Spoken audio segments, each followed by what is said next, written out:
today we have the privilege of being joined by Mr. Cody Hodgson in the house. Cody, from what I know, I'm just going to tell you what I know about you, and then you can correct me because I'm sure I'm wrong about a lot of things because I'm not really right at a lot of things. But drafted, former NHL hockey player, drafted by the Vancouver Canucks. I know you spent time with the team in between, and then you ended up in a Nashville Predators jersey, which I loved because I'm a huge Nashville Predators fan. So am I right so far? Yeah, it's good to be here. Thanks for having me. So happy to have you, man. It's awesome. What was the team that you spent with in between? I went to Buffalo for 3.5 years. Sabres. I said Jersey. I'm glad I didn't because I would have been wrong. And those two teams don't like each other. I don't think so. Do like each other, to be honest. Do they? There's not too many out there that have like a friendly relationship. Yeah. There's a lot of rivalries out there, but I don't know if you'd ever describe two teams and be like, oh, those are two good. They're two good friends out there. Right. Yeah, exactly. Do you like country music? Is it something you like, or? I'm a big fan of country music. I have zero musical ability or talent, but I can appreciate it. I love that, man. That's so great. Well, we need as many as we can get, I think, is always my thing with that. Where are you from originally? I'm from a small town north of Toronto in Canada. I know we share similar backgrounds. You said St. Albert, right? Yeah. So I was born in Spirit River, Alberta, which is north of Grand Prairie. So it's like way up there, small town, northern Alberta. Yeah. Oh, well, okay. So yes, same idea. I was from 1,500 people, small town. I moved to the city as I got older, and then played hockey, and that kind of took me all over the world. But yeah, I would say I'm from a small town. Right. What's the town's name? It's called Haliburton, Ontario. Haliburton. Never heard of it. Dude, I will say that. So yeah, exactly. I'd be impressed. Actually, in the hockey world, it's pretty well known. Matt Duchene's from there. Bernie Nichols, Ron Stackhouse. There's a whole bunch of guys that have all grown up there and played in that area. So it was a famous hockey school years ago, and I think it's still continuing on the tradition now. But the affiliation with Bobby Orr would go there. I think Gretzky, all these guys that are legends in the game would come through and coached at that camp. So it kind of put Haliburton on the map for hockey players. I was a hockey player growing up, and my this is why I'm so excited to like chat with you because not a lot of people are now learning that I played hockey. But when I moved to Nashville, like hockey was actually a part of me getting a few breaks because as I was writing songs and making music, on the side, I would play I wanted to play hockey, and I ended up getting on this team, which actually ended up helping me get my publishing deal, which is all just kind of a weird, so hockey's been like in the weirdest way, like a part of my music career. And I know like I every day I will relate like some crazy hockey term to somebody that they don't really understand because, you work for the Nashville Predators now, right? Yeah. So and I want to talk to you about that, but, and what it is that you do, because I think it's probably really interesting. But like, I'll say things like, I'm like, listen, all right, like if I'm put on the team to score goals, I better not be stopping the puck. I better not be getting the goal. Like I'll do these stupid, and people are like, what are you talking about? Like, I don't understand your language. And then I go home to Canada and they're like, totally, yeah. Yeah, well, it's coming here. The fan base is growing, but yeah, we got a bit of work to do with the slang terms and the stuff that comes easy to us. We have to kind of break it down and make it a little more accessible. Yeah, so that's kind of my job. So I had to stop playing medically. The Predators asked if I wanted to be part of growing the game for them. And so the best way, the NHL kind of put out this initiative and said for most kids playing hockey, they're going to generate more fans. So they asked some of the alumni to come help out and make sure that the kids can learn, because if they can't skate, they're not going to want to continue on the game. So they asked us to come out there and basically, just oversee the whole program. So every kid between 4 and 9 years old in the surrounding, I think we're in 7 states, 17 cities before COVID. We're not sure how it's going to work out now, but at the time we had like 1,500 kids, something like that, come through the program every year. So we're just rapidly expanding the amount of kids that get access to hockey. And one of the cool things about the program is that we give them all free head-to-toe gear. Like we're in Canada and CCM Reebok in the States. So we have like just huge inventories of kids that are now coming through the programs that we can put in, and hopefully they'll go on to enjoy a long career in hockey, not necessarily to play in the NHL, but just to be able to enjoy the game like we are now. Right. Talk and relate the world of music into hockey. I think there's a lot of actual similarities and kind of interconnected in the two worlds. Yeah, I mean I totally agree, and I think that's amazing. I think that's a really cool thing. We're going to get to my current single questions, and I'm going to grill you a lot about your life, and it's going to be fun. But what is the thing that what was the medical kind of condition that you had, and that had to have been a hard transition, just you going from playing in the NHL, which is was a dream. I think any kid from Canada that strapped on skates at age of 2 was, dreaming of that, going from that to finding out that you can't play. I mean, that had to have been a really hard thing. And I know we just met, but it really intrigues me because I feel like if somebody took my ability to write songs or my ability to sing away, I don't know what I would do, and knowing my addictive behavior, it would not be good. So I'm really curious to know what was that like for you? Well, I definitely have to try to find time to fill now, because everything in your whole life was geared towards hockey. From the time I was basically 2 years old, that's all I really wanted to do. So every moment of every day was about, even just, eating, your preparation wasn't even on the ice. It was just everything that's around you, every story in kindergarten up, you talk about hockey all the time, talk with your buddies, your friends and family. It's all centered around this game. And then to have it taken away was tough. Yeah, it was. I was having some health issues before that. So it was nice just knowing what the problem was finally. Being told I wasn't able to play anymore sucked. But, I was fortunate. Like you said, everyone growing up in Canada wants to play hockey. That's like dream, and I got to live that for 6 years. So for me to be say woe was me is difficult. I think I had a real blessing. I played 6 years in the best league in the world, made some good friends, and got a lot of memories from it too. And it allows me now to be able to Skype call with you on an afternoon, and 2 p.m. on a I don't even know what day it is right now, Thursday. Nobody knows what day it is. It's fine. Our programs haven't started yet, so yeah. they start next week. But yeah, it's kind of been tough to find time to think about that. I don't really try to look back on it too much, because it is painful to kind of rehash the issues that I was going through. But you played on the World Juniors. I mean, I think if you're Canadian and you don't know every player that plays on the World Juniors, you therefore get your Canadian citizenship ripped away from you.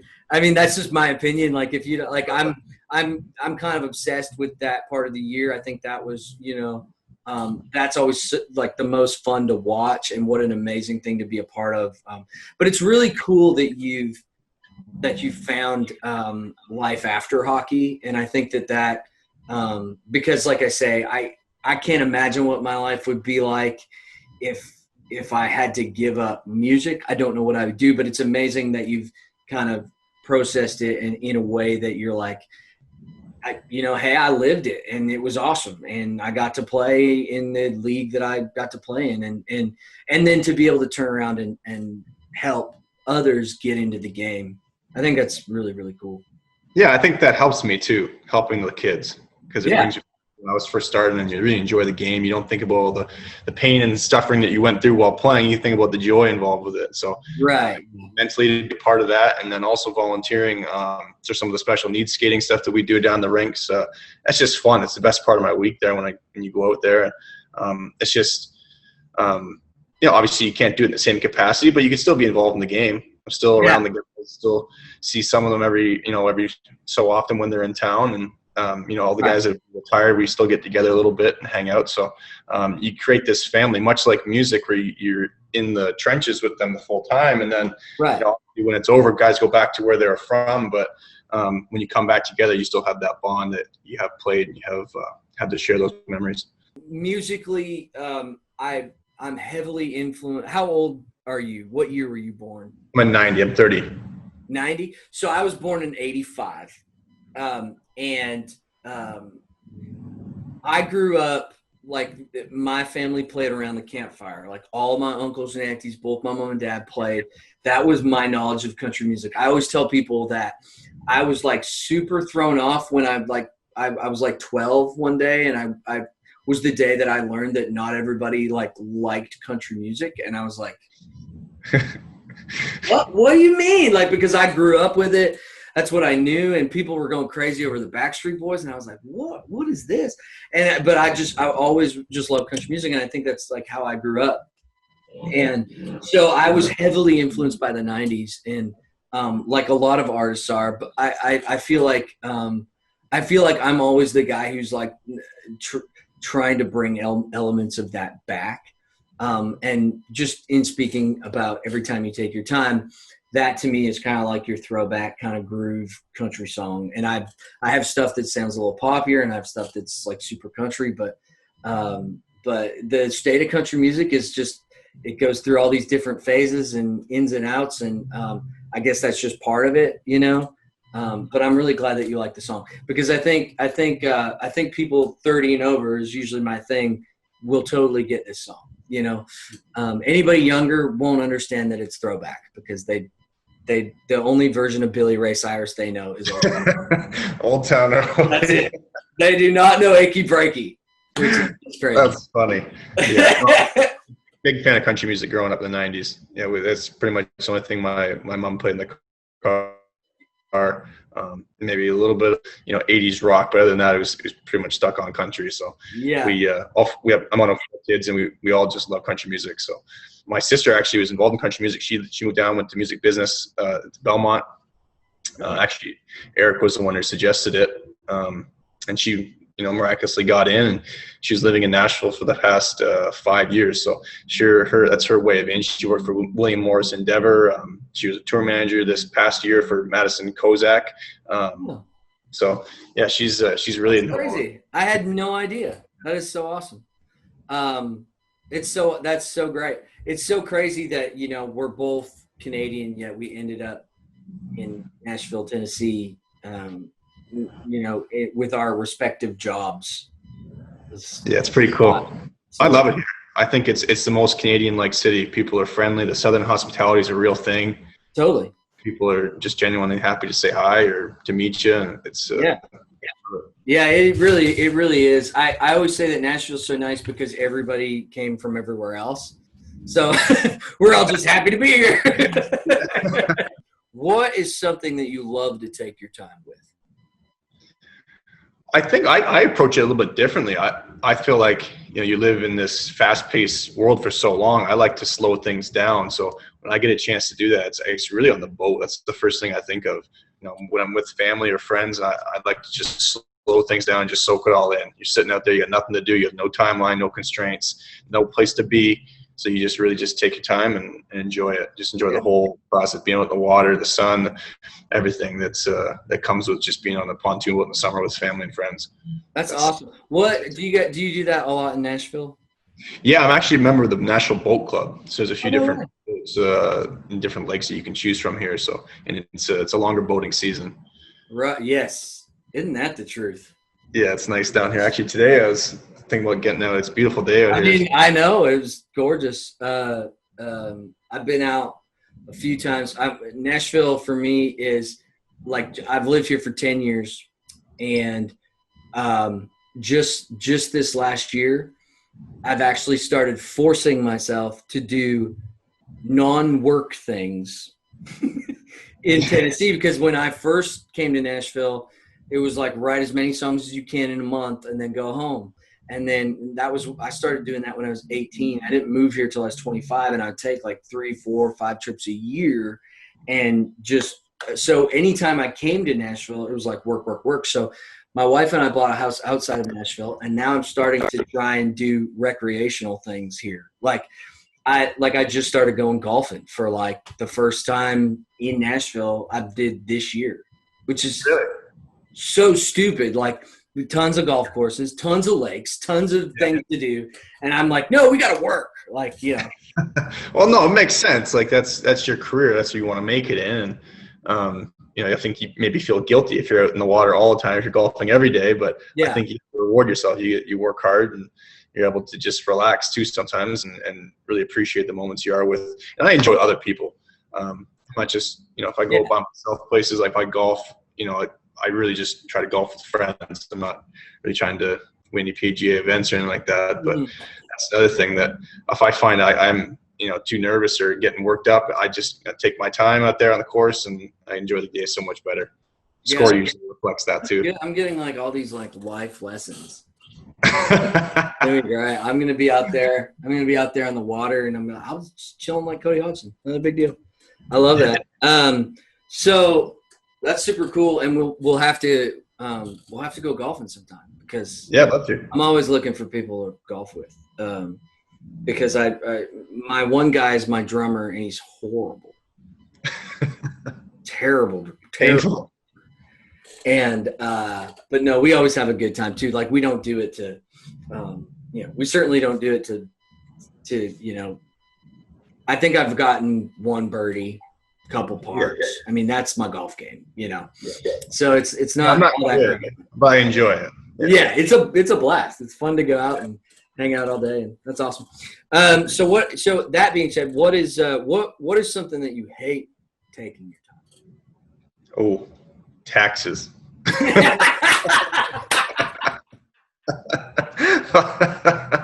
was not expecting that. So true. It's so tedious, you know. Oh, you're so right. Yeah. And I forgot what it was like, man. I recently this year I have a business manager. Last year we got a business manager, which has literally just changed my whole life because, especially, I mean, I say this because I'm super selfish sometimes in my thinking, but I especially like when you're in the music business and you're running your own company, essentially, like it is. Oh. Taxes is the worst. Yeah, and you got not just your own tax bracket in the city you're in, you got all these different places where you played and entertainment tax. It's a million things in your head that you got to track down, and sometimes it's like a year ago, so you have to go through all the different transactions and see what you did here, and it's just that's probably I might never get a better answer than that. I was not expecting taxes. And what is something you need to probably, you know, take more time with? That's a good question. I know. It's a tough one. There's no time limit. I'd like to take my time with this question. Yes, I need to take more time with this question.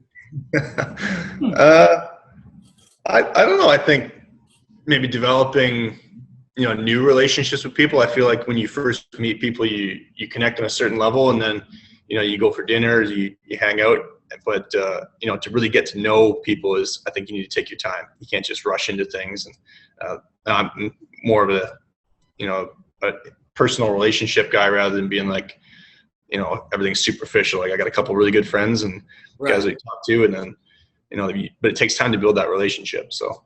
Yeah, well, I know that's a good point. I know for me, when you say that, I go to, I'm kind of the same way. Like I'm quick to let people out, you know, I don't want to get too close sometimes.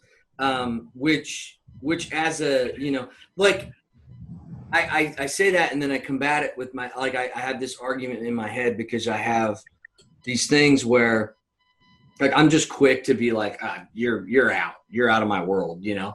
And when I probably don't need to, but then also being a songwriter, like literally my job is to go in every day, sometimes to people I don't even know or have not even met, and just be like, my heart's broke because this happened or blah, blah, blah. And just be like, bear it all to these people you don't even freaking know. And then what they do with that information, if it ticks you off, you're kind of like, whatever. And I'm very quick to judge in that specific. So I totally get what you're saying. And I think that is a good thing. I think taking your time to get to know people and letting them into your world and without any judgment that's a hard thing to do.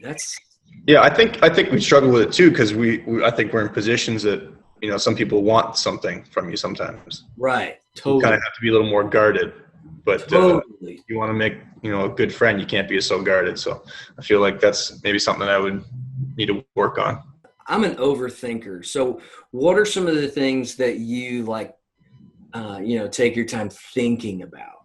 I think golf recently. I wasn't able to golf for a long time. So yeah, when I was 18, I hurt my back, tore a multifidus muscle, and basically just shredded it. So I wasn't able to golf. The doctors wanted me to golf, and I thought it was very finicky. If something happened, I would have torn it again. There would have been some problems. So it just wasn't worth it being a hockey player to golf. So I spent 12 years of it picking up clubs, and then even as a kid, I didn't really do it because I went to my cottage. My family, we have a history up there. We got about 80 years at this one lake, and we go up there, so we wouldn't really leave for golf or lacrosse or soccer or anything like that. We just stay at the cottage.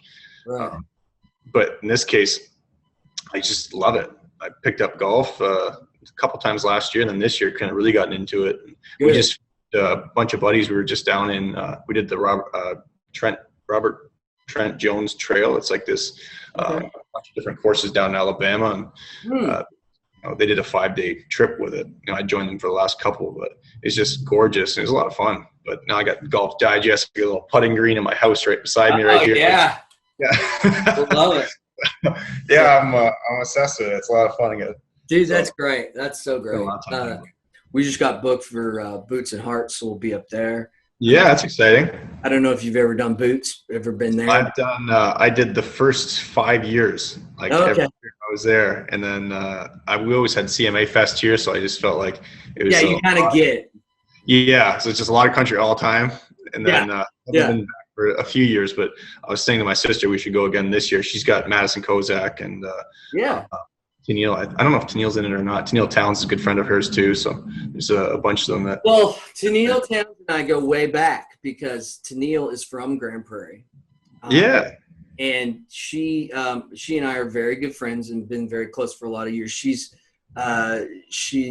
I'm so blown away with what's happened with her. Is incredible. I'm so happy for her. I love how many Canadians are here in Nashville. But what seems to be super cool that's happening now is like there's a lot of successful Canadian artists that are starting to do well here in the U.S., which was almost unheard of for a lot of years. There's been even over the past couple with Tennille Towns, and like now Tennille Arts is having a hit. And she's from Saskatchewan, and there's just so much. High Valley's doing really well, and like so you have all these people that are kicking butt, and it's just fun to be a part of. Like I always joke, I was like, maybe Canada's the new Georgia, You think so? I don't know. I mean, that would be difficult. Like we're talking about Aldine and Cole Swindell and Luke Bryan, and I mean those are some big shoes to fill. But one day, maybe. Yeah. I love it. Well, we're going golfing soon. We've established that. Dude, thank you so much for taking the time today. And sorry if I talk too much. I feel like I talk a lot. But I just really enjoyed this, and thanks for sharing your story. And go Preds. I'm such a huge Preds fan. I'm from Alberta. People get mad at me. They're like, why aren't you an Oilers fan? I'm like, because I'm a Preds fan. Deal with it. I feel like it's such a great organization, and the fact that good old Ontario Cody Hodgson works for the Nashville Predators is such a cool thing, and it's so awesome what you're doing for the kids. I would love to see that sometime. I'd love to just be a fly on the wall and see what you do with them. I love what you're doing, and keep rocking. Oh, thank you very much. Thanks so much for having me. This is a blast. No, I'm so glad we got to do it, and it's all Steve Cody's fault. That's all we need to remember. Yeah, it's nice to connecting us. Yeah, man. Yeah. Hey, right. well, we're going golfing soon, so I'll hit you up. I got your number, and we'll tell everybody to make sure and stay tuned to Instagram stories for the shenanigans. So. Perfect. All right. Thanks, Aaron. Thanks, buddy. Take it easy.